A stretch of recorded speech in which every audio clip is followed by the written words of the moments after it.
Welcome, everyone. We're so glad that you're joining us here today. And I'm very excited to introduce to you our special guest, Conny Andersson.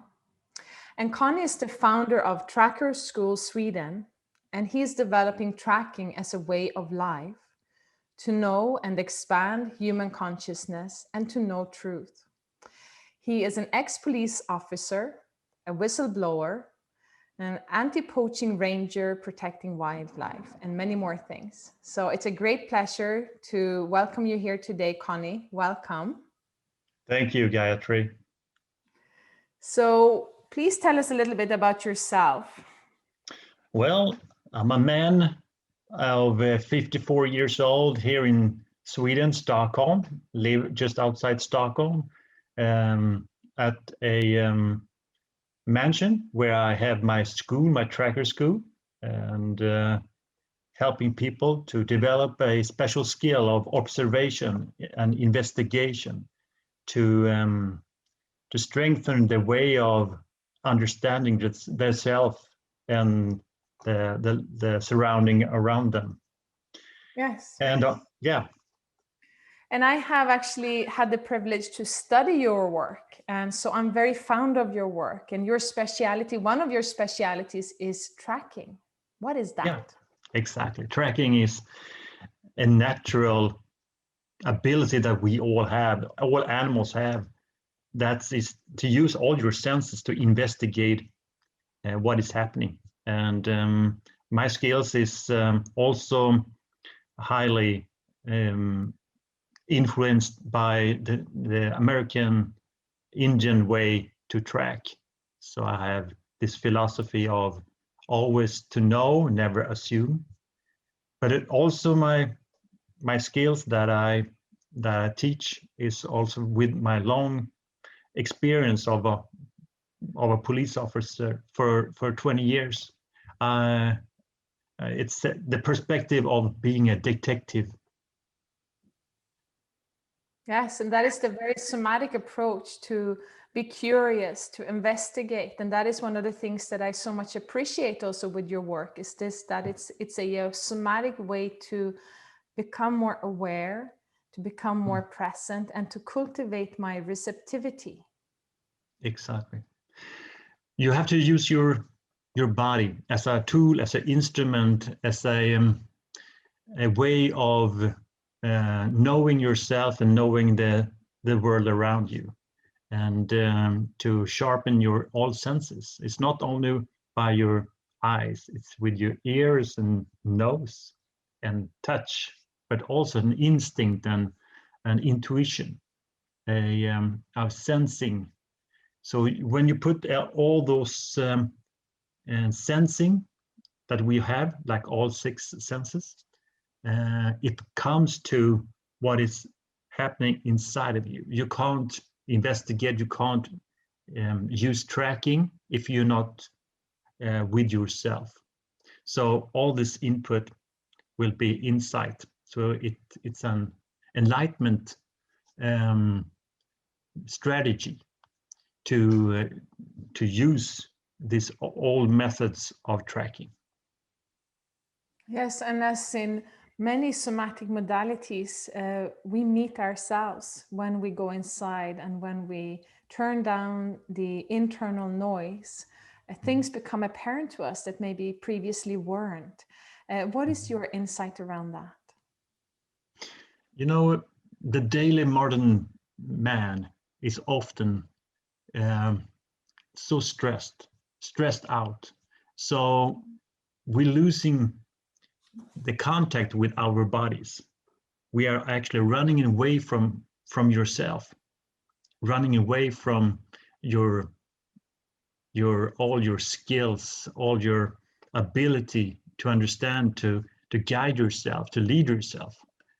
And what I do with myself and with my students is actually lead them back to themselves, to take the leadership, ownership of their own senses, and to be responsible for their thoughts, feelings, and actions by observing the world around them. in that way, they start to understand what is their action and what is other people's action. So you will find much more a cooler way to be in life, and have more distance to your surroundings, and not getting so emotionally affected by the stress and fear and manipulations that's so common today. And I know later in this session you will be guiding us through an experience of that. But before we go there, I'd like to know, how did you come to tracking and these kind of embodied practices? It actually started when I was 4 years old. I have this insight. I just know it. I just know that the world I was born into was a lie. There was a sense of a slavery, and I was convinced that this is not the way we should live. So I started 4 years old to investigate and to find the truth behind these invisible forces that are controlling the human mind and life. So my whole life I've been strengthening my senses and actually be believing in myself, believing in my senses to investigate. So I've been traveling a lot around the world, and then I chose a job as a policeman. So that will be a vehicle for me to expand my senses, and also to help the world to be a better world. And with that, I saw the need of being grounded, to be steady, and have the ability to express what you see the truth, talk the truth, and put things in evidence. That's very powerful. So that is your guiding, your motivation is finding truth, and also you said to make the world a better place. That was one of your motivations going into the police force, and you worked as a policeman, as a police officer for 20 years. Is that right? Yeah, for 20 years, on the streets mostly, because I just love to help people. I love to develop in the interaction with people, with communication, with the guidance, with leadership, and make the life better for each of persons. And at what point were you starting to be interested in tracking and that kind of development of somatic skills? Yeah, it was during my years when I was intensely working against the mafia, the organized crime, and we were like we had too less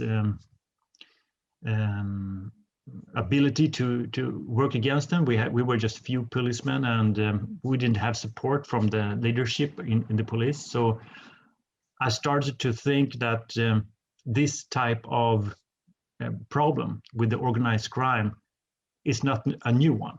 So I started to read books, how we can solve criminality, how we can find evidence much more.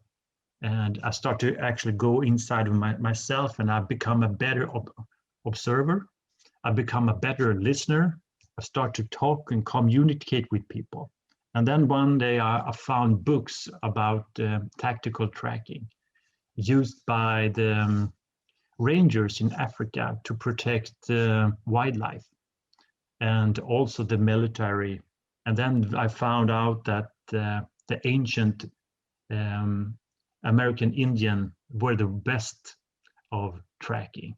And then they just like, I just felt home when I found those books, because that was the one who actually describe what I am. I'm a tracker. I'm a curious man who looking for truth and to educate myself towards God.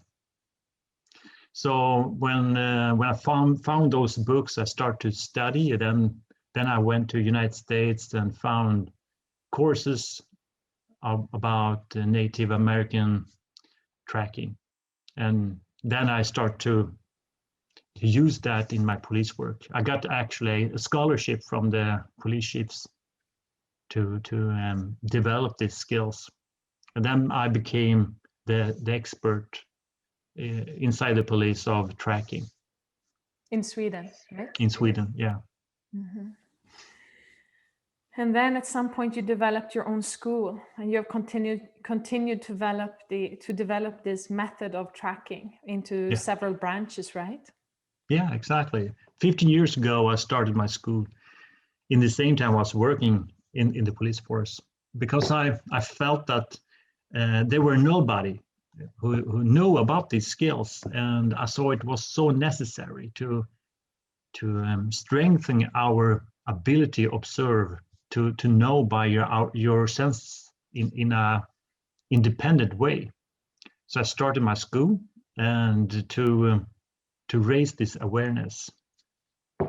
So it started with like a part-time profession, but today, since 10 years back, I'm working full-time with it, and I've quitted my police job for 10 years ago. Hmm. Mm. Beautiful. And today you're going to be sharing a practice with us. What is that?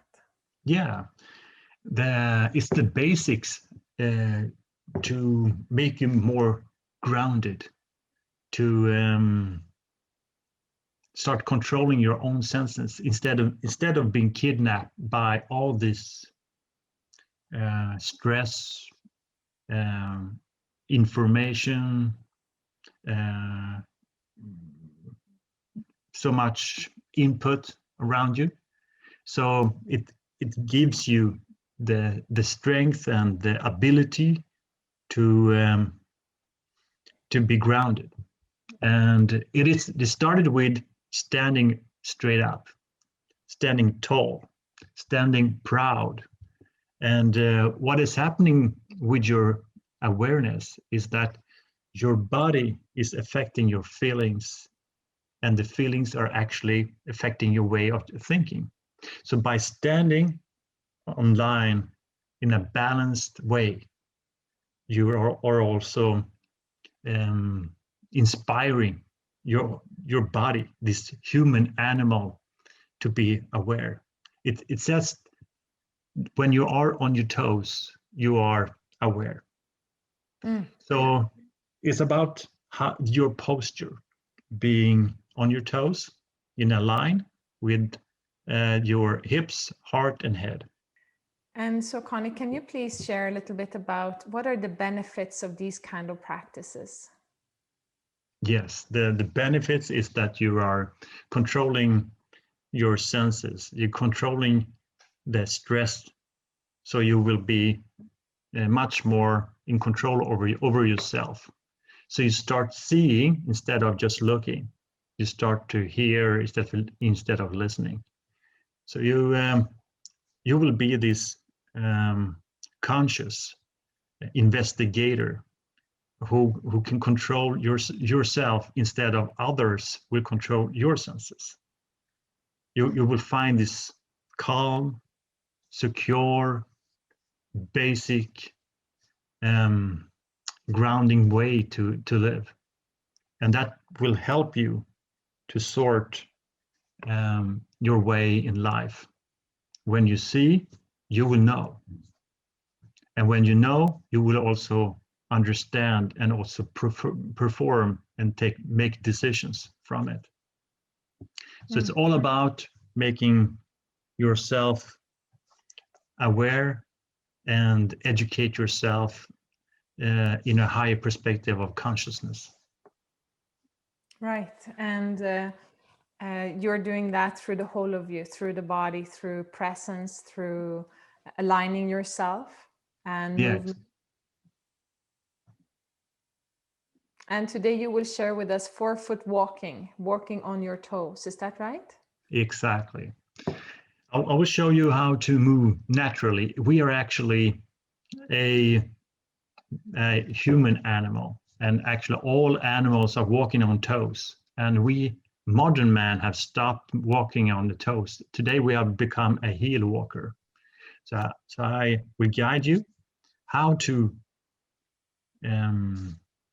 find your balance back, your awareness back by walking on your toes. Have the weight over your toes and find this alignment with the hips and heart and head. It's getting more common now in, for example, in conscious running, forefoot running, of course, because there it's more natural to, it's more easy to learn it perhaps. And I know that when I learned it, I was a heel walker. And when I found your work, I learned to walk on the forefoot. And so I found that really interesting and very beneficial, because even though I had many years of somatic practices and different kind of disciplines, I hadn't been able to really crack the forefoot walking until I came across your work. So I'm really happy that you're going to guide the viewers through this process. So it's both going to be a meditative practice, right? And it's also a guide how to shift from heel walking to forefoot walking. Is that correct? Exactly, it's correct. And it's the basic. You have to start with slowly, with small steps, short steps, just to find the balance and also this anti-stress attitude to have control. And then of course by training you can walk faster and you can run also with the same technique. So shall we do it? Yeah, let's do it. Now I'm going to show you how to move with a toe walking methods that will give you more conscious and soft way to move around. And by do that, you have to be aware with three things. It is about alignment from your head to your heart and with your hips. I call it the 3 H's. Head, heart, and hips. And they have to be on a line. And I can show you on this way. Line here to the hips and above your toes. As soon as you start to move and strengthening up and rising up, you will have a straight, balanced line.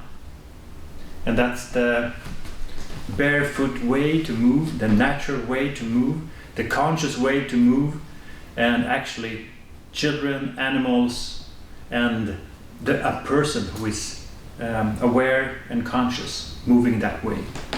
Now I will show you in a basic, simple way how you can start practices a posture and a movement that is much more aware and conscious and more sensitive in your daily life. You start with your feet together and you find the way, the line, hips, heart, head, align. And then you slowly raise up on your toes like this to find a balance, and you will feel the weight in your body find this line. It will settle down and you will have a posture much more in dignity, more worthy, more proud. This on the side.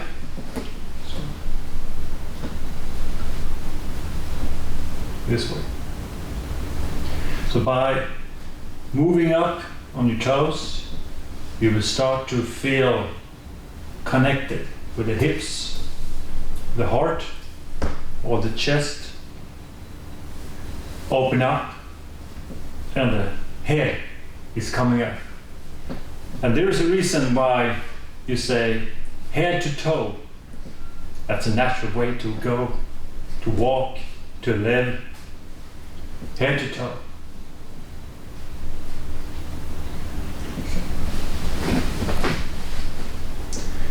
So find this line. That's the basic of being on your toes. And when you're going up on your toes, you're activating a big muscle, the calf. Here.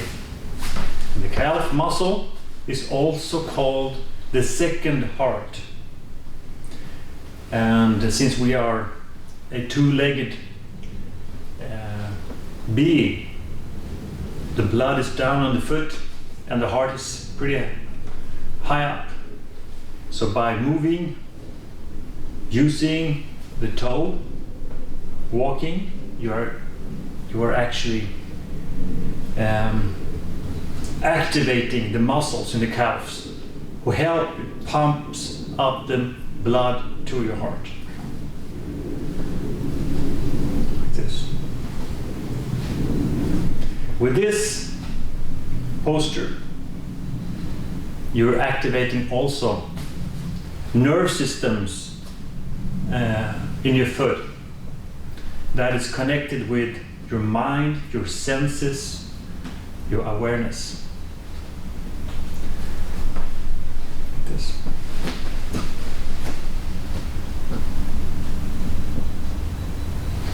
That's the critical posture to understand the secrets in this movement. Is actually this line. And if you think about African women carrying bags on their heads, they're walking in grace with pride. And they have to do that because the pressure, the weight on their head have to be built on this line. Head, heart, hips, toes, like this. So now we found this balance inside of you. Let's start moving a little bit. And as we say, everything starts with a small step. So we start to walk in small steps. And why?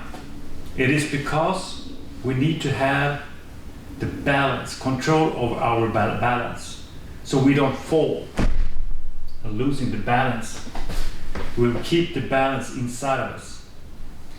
So when we move the leg, the front leg will be like empty, no weight at all. Like small step, touching the ground. It will be like your eyes. So you can have your eyes up here and ears on your surroundings. So you touch the ground and you feel the ground with your front leg, foot. And then you use your muscles on your backside of your leg. The glute, biceps, the calves, to drag yourself up to this next step. And then you stop and you find this line again to make sure you're still in balance. Then you take another step. Now it will be the left one. Small step, a leg, a foot was really light, like empty. It's like the yin, like openness. Touching the ground and then using your backside muscles, the glute, biceps, the calves, and drag yourself like a cat dragging yourself, like this. And stop and find again this line between the toes, hips, heart, and head. Then we continue. A light, short step, dragging yourself. Stop it.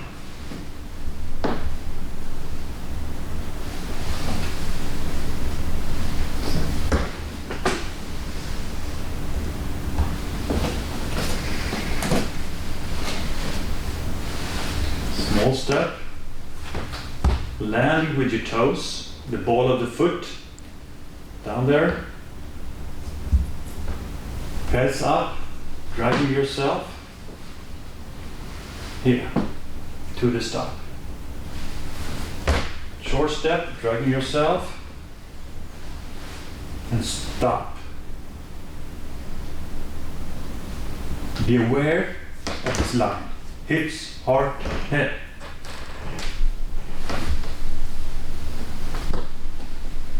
This is a sensitive, conscious, aware movement that strengthens your senses.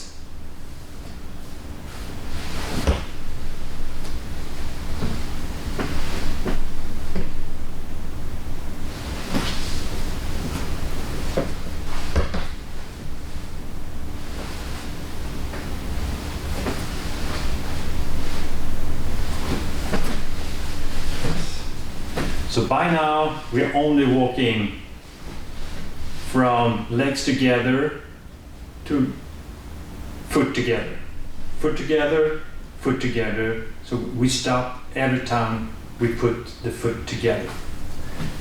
And when we have foot together, that's our main balance. We are secure, we have a platform, we have a stable ground to stand, observing, investigating, sensing, listening, and hold your ground, and not just to disturb.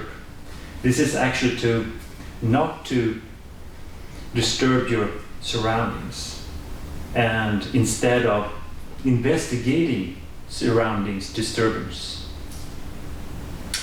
So by this, we want to expand our vision. And by expanding the vision, I mean the vision of wide vision. Wide vision. So when you look to the horizon, you are widening your vision like 180 degrees. So you will see the hands moving here, straight to the left and to the right. So you will have this split vision when you see something in the distance. But also, you will also see the foot and the floor. And also the roof and the skies up here at the same time. So there will be 180 degrees left and right, but also sky and the ground, like this. It will be like this.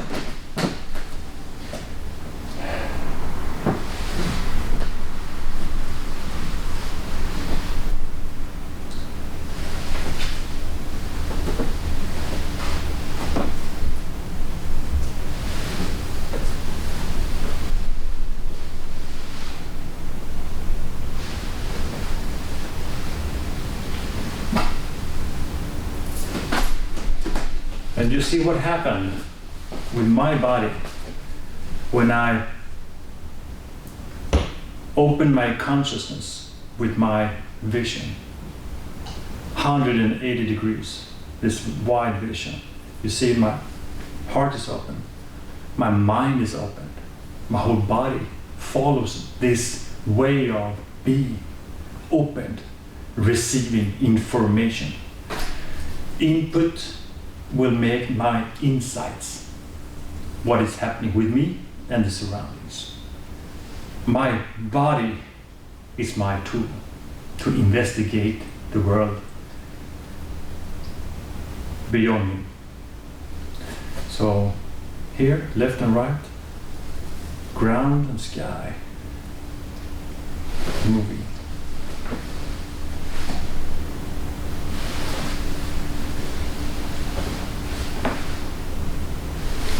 Really important to just stop. Every step you stop. Because if you move the whole time, you will not have the harmony, the balance this quietness, the stillness of observing. You need this to hear, you need it to see, you need it to feel. So stop. You know, the most common reason today why people are so stressful, it's because they're running away from themselves. They're walking too fast. So the senses can't achieve all this information. It will be overloaded. So therefore, this is actually also a meditative technique and method for you to be aware of yourself and the world beyond you. This, left and right, 180 degrees, sky and ground, and see far away the horizon. Short step with your toes, dragging yourself, using the muscles on the back side of the leg.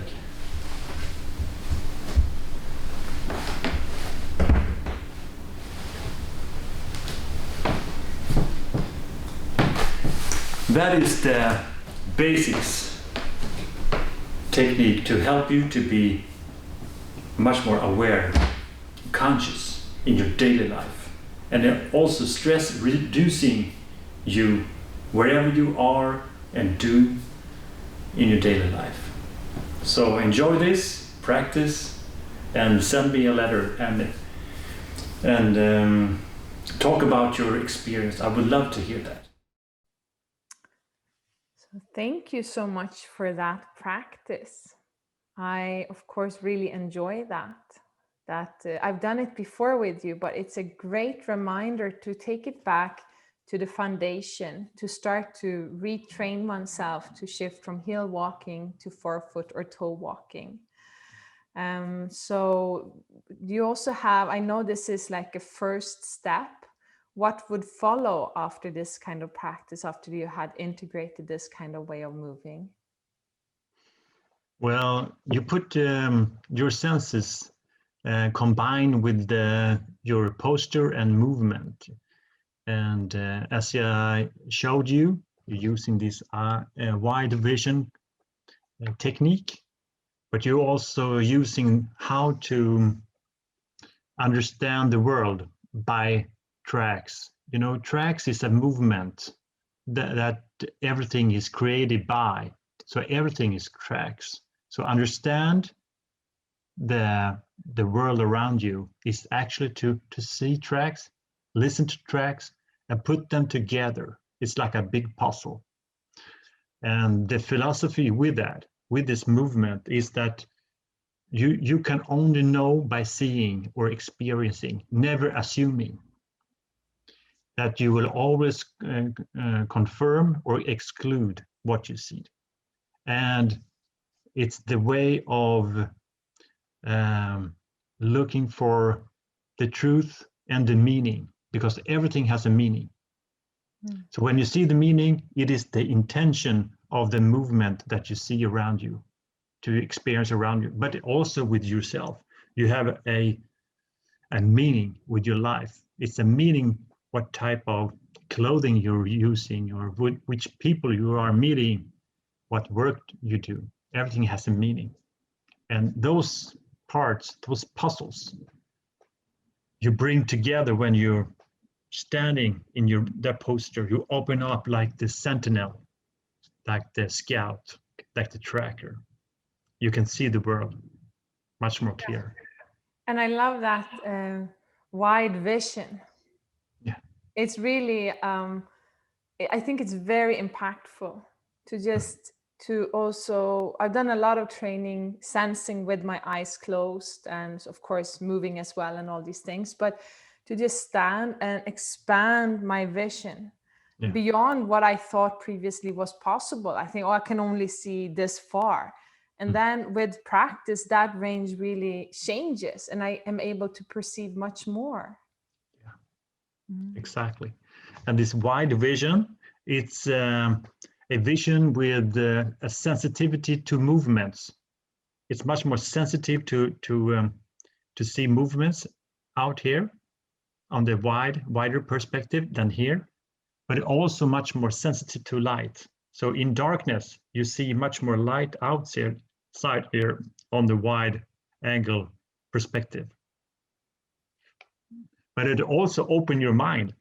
For example, today when I was driving my car, and along these hundreds of cars coming and around me, I just saw one car, like for hundreds meters away, and I saw the face of a friend I haven't seen for 1 year. I didn't know his car, but I just saw him. So I turned around and like chasing a little bit. And it and it just came like spontaneous, like cool. My animal, my tracking animal, just saw him, and I like ambushed him out in the traffic. He used to be a police officer also, so we love to chase each other. So so it just come a part of your daily life. Can you speak a bit more about that? The body's innate knowing, the wisdom of the body that surpasses the mind. Yeah, absolutely. That's so amazing. I notice with myself, with my own body, but also with my students, when I guide them to listen to the body and to talk to the body, ask the body questions, and also the most important, to trust your body. The body will know. It will know much more. Body is much more intelligent than the logical brain. So often the body try to communicate with you. For example, the hands start to point like this, and you're not so much aware about it, but the body try to show you there is something there, for example. And that's what I'm really conscious about. So when I talk to people or see people and I see this like movement, I just follow that line of the arm, and I can see there is something connection there that the person haven't discovered yet. So trusting your body, and the body will guide you. And I see your body is like a watchdog, protecting you, helping you, barking, you know? So you start to communicate and let go and surrender with your body and be friend with your body. That is something happening then. Yes, Really profound things. Yeah. That is very profound, and that is a very somatic thing. And can you speak more about the awareness practices that you teach to enhance this kind of deep knowing? Yeah, I use all the senses: eyes, ears, nose. We smell, you know, we're using our nose to smell different movements. And also we use the intuition, the sensing the surrounding. So we're using blindfolded methods to waking up the body intelligence. So we use, for example, in pairs, one is blindfolded and the other is hiding. And then actually the person who's hiding and staring at the person with the blindfolded will often notice that the body just turning towards the hidden person. And that is such, you know, every time I've seen this thousands of times, but every time I see it, I feel joy, because it's the awakening spirit inside of us waking up. Yes, it is quite magnificent. And when you experience that yourself, you are amazed of your own innate intelligence. So we know so much more than we think we do.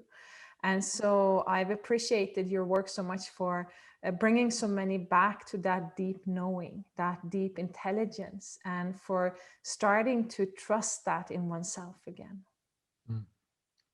Thank you. So I also know that you teach the skill of tracking. Can you speak a bit more about that, and maybe search and rescue, and how you work with the police currently to find individuals who are lost, Yeah, are missing? yeah. I help the police and relatives to people who've been lost in the woods, for example. And what I do is I train people. I train people with this mission of finding, for example, military, police, and others, but also the general public who is engaged in finding people, because it's tragic often, and especially for the relatives who don't know anything what happened to their relative. So what I do is I have courses who make the student much more secure about search and rescue by knowing they have a comfort of trusting their senses and go for it, so they can confirm and exclude tracks, and also how to document, how to take photographs, how to preserve evidence like that, and also how to work together in a tracker team. So I have these courses with the search and rescue, but I have also different types of courses to strengthen your way to connect with nature and with yourself. I call them tactical tracking, and also I have coaching. I call it pathfinding. So I help people individually to find themselves, to strengthen their senses and their leadership. Yeah. Excellent. And do you work online as well? Yeah. Also, And where can students find you? they can find me on tracker.one on internet. That's my website. Excellent. So thank you so much for today. And what would you like to leave the viewers with, the listeners? One closing statement. Trust themselves. Ask your heart, because the heart is connected with your soul, your connection with God. Trust yourself. Your mind will trick you many times, because we are living in a stressful world. But listen to your heart, and you will know. Trust your body. You will know. So thank you so much for your time here today, Connie. It's been Thank wonderful you. having you here. And thank you all for listening to this great session with Connie Anderson. Thank you.